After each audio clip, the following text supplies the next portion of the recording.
Hello everyone, Teacher Angela here, and in this video I am going to talk about my planning and my preparation. How many classes do I teach? How do I prepare for a class, let alone multiple classes, especially if they're back to back? What's my morning routine, sort of getting ready for my classes, and all of that. So stay tuned and we will talk about how do I plan and prepare? When do you teach? So, when do I teach? How much do I teach? Well, it depends on what time of year it is and the day of the week. I also teach at a regular school here in America, and I'm on the Eastern time zone. So for me, when I need to get up in the morning and go to school, I usually get up earlier and I teach some of my VIPKID students before I go to my regular class. So it depends on the day. Some days I will have only 2 classes, which is an hour before I need to leave for work. And then some days I might teach 5 classes, which is 2.5 hours before I need to leave for work. So you have to kind of work your schedule for whatever works around what you are going to do. But for me, that's kind of where I'm at. Lately I've been doing like 2 classes before work just because I've been a little bit more exhausted. But occasionally I'll open up a little more. And on the weekends, some weekends I work, sometimes I don't. So I try to do like maybe every other weekend where I'm working and then not. And on those days, since I'm on Eastern time zone, I usually work, 5:30 in the morning till 9:30, 10 o'clock and get a whole bunch of classes in back to back to back to back. And during the summer, it's sort of like the weekend. I get up. I don't try to get up at 4 in the morning on the weekends or in the summer. I just try to maybe sleep till, I don't know, 5. Maybe 6, and I try to get a little bit more sleep, and then I teach my students, and then I'm kind of off for the rest of the day. I don't teach students late at night anymore. I used to do. When I first started, I was trying to build up my students and get to know more kids, and so I opened my schedule. Like I would start Friday night 9:10 p.m. and I'd work all the way till 9:10 a.m. on Saturday, and then I would do the same thing Saturday night into Sunday. And I did that a very long time, just trying to build up my business, trying to get more customers, more students, and it worked. So that's what worked for me. But I don't really do that anymore because it's just exhausting. And, I have a family, so I wanted to spend time with them, but they were nice enough to not give me a hard time about doing that for a few months. Okay, so that's when I teach. What? You get up at what time? Early mornings. So, when you get up so early in the morning, I usually get ready about 30 minutes. So if I have a class that's at 4:30, I'll get up at 4. If I have a class that's at 5:30, then I'll get up at 5. I try to set it to where I am ready to walk out the door within 2 or 3 minutes of finishing whatever student VIPKID class that I have. I want to walk right out the door within 2 to 3 minutes after that and go straight to my regular classroom. So I try to get ready before school. Now, it's usually not much. This is all they're going to get. But you do, in my opinion, need to do a little bit to get ready in the morning. I get up, coffee, I might brush my hair. This depends on the day. But, it's a little bit of makeup. You are on camera. I will tell you this about the cameras. This is what I have found for me personally. Number one, I found that the camera in the portal is typically very forgiving on skin tone. The camera in the app has been not so forgiving that I could tell. And it just sort of made me feel a little bit like I needed to put a little bit more makeup on. But when I'm using the camera in the portal, like on a PC or a Mac, then I have found that I really don't put on a lot of makeup on my face, which is great because I don't typically like to wear a ton unless it's like special occasions. And so a little bit of concealer, eyeliner, mascara, and then lipstick. It's kind of worn off because I've been teaching all morning. But we do, you don't have to, but we do sort of encourage especially the lipstick, just because you are teaching phonics to the lower level kids, level 1s and level 2, and they really need to see your mouth and your lips and your teeth and your tongue and what's going on and what are they doing and how are you getting those sounds. So I really try to encourage people to wear some type of bright lipstick if you can. If you aren't comfortable and that's not your thing, then that's okay. But just be aware that the students are going to be wanting to look at your mouth. And the eyeliner and mascara for me is just really more of a, I feel like I look a little less washed out. I feel like my eyes just sort of disappear into my skin. I don't know. It just looks kind of weird on the portal without it. So I just put on a little bit in the morning, but I literally, the makeup routine that I use is literally less than 2 minutes. I can 2 minutes or less. I do not spend any more time than that getting ready in the morning for any of my VIPKID classes. I don't get ready. I don't spend any more time than that in the morning getting ready for my teaching class, my regular school.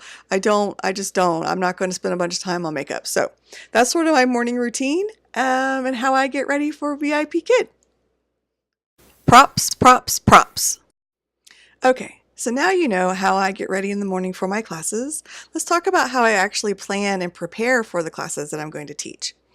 So typically the night before, I will look at my schedule to see who I'm teaching and what am I teaching about. What kind of props do I already have? Do I need to make up some props or come up with something? And it sort of depends on the level of the student and what you have readily available in your house. So for me, let's say I opened up my schedule and I saw that I was teaching a level 2 student and we were going to talk about animals, farm animals in particular, because we do have a lesson on farm animals. Well, I went to the Dollar Tree and I have a whole bunch of buckets. I have these green ones that are pretty small. I have some bigger orange ones. I don't have any with me right now because I'm not at my house. I'm actually traveling this summer. But I have some bigger orange ones that I keep some things in for if I'm going to have bigger props or more props for whatever reason. And then I have these smaller ones. Now this small one, I have a couple of these, but this one in particular, these are what I use in every class. So this is my little bucket of things I use in every single class. All the kids are getting these things. Let's see, I have my star. Yay, a star. Okay, so I have my star. I have various dry erase markers, different ones in there. I've got a little skinnier one. I have a wet erase marker that I use as well. And I have these little party horns that I use, especially with the younger ones. They love it. This bucket of stuff gets used all the time.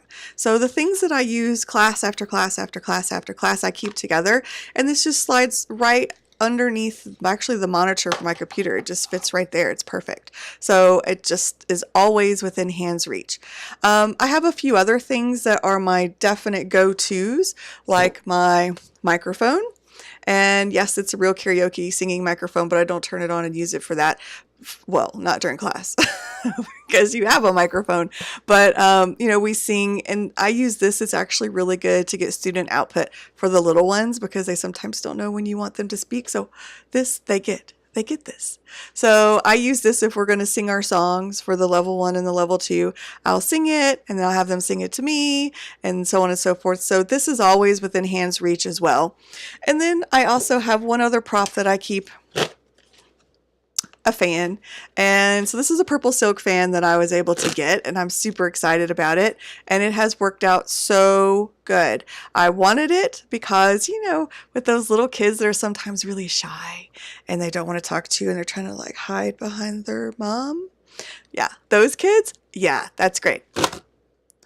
I like to play hide and seek with them. And you play hide and seek with them with the fan. That's what I do. You can do whatever you want.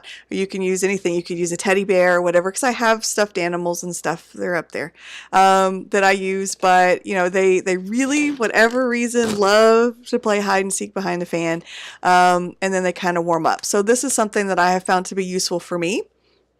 Try it. Don't try it. Don't know. It's okay. Whatever works for you is great. But I use this really just to just sort of break the ice with the kids that are a little bit scared. And then I also use it if we're talking about anything where it's hot or they do learn the vocabulary word for a fan. So I've got that. Sometimes it works as a prop that way too.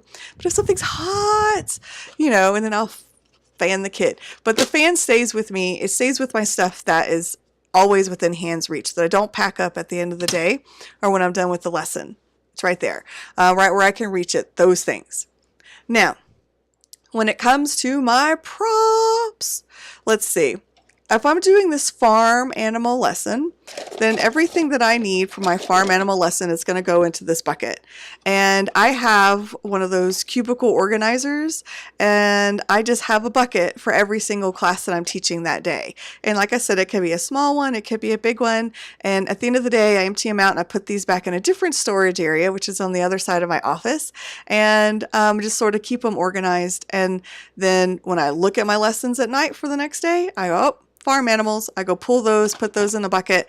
And I have seen some teachers actually do this as well and put like the times that the classes are on there. That's great. My times always change, and that just wasn't manageable for me. I just couldn't keep up with it. I just put them in order that I'm going to teach them. And so, one bucket up, next bucket comes out. It's just that simple. But, I have a barn, because it's a farm, because we're doing farm animals. And, we have different farm animals, and I have these on a stick, and I just glue them on these little colored popsicle sticks. And so I have all of them. And if you've ever taught the lesson, they also throw in, does he belong on a farm? No. So I keep all my props organized for a particular lesson in these little buckets or bins. And I have a separate storage area for those. When the lesson's done, I throw them back in there, put it up there, grab the next one. I have all my everyday use stuff right here. All right? So that is how I start to prep for a lesson. Rewards. So when it is the night before and I am setting up all my buckets, I try to kind of look at, who am I teaching? Is it someone that I know? Is it someone new? If it's one of my regular students, then sometimes I know the rewards that they like and that they don't like. That makes it easy. If it's a new kid, I just sort of look around and think, okay, is it a boy or a girl? And what level are they? For the little ones, they absolutely love these little color form stickers. I love them. These are so easy to store. I mean, look how tiny they are. I mean, there's like 1, 2, 3, there's 5 of them here. And this is pretty easy to store. So I have these. Peppa the Pig's always the most favorite of the little girls. But I have a lot of these for girls and boys. And, so I'll have these on hand. And they're usually pretty close to my within reach stack. And if it's somebody a little bigger, I have some emojis. And these all have magnets on the back that I put on my magnet board.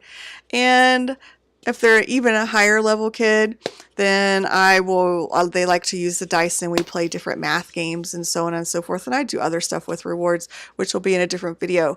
But I always, when I'm prepping, take a look at who am I teaching and what am I teaching them, so I can make sure I organize my props, get everything together. And number 2, when I'm looking at who I'm teaching, I decide, what kind of a reward do I want to do with this student? And I kind of have those sort of laid out, and I'll have options on my rewards, because sometimes the kids like to choose, and that's okay. Let them pick, let them get what they want. So that is how I get ready for class. Bye!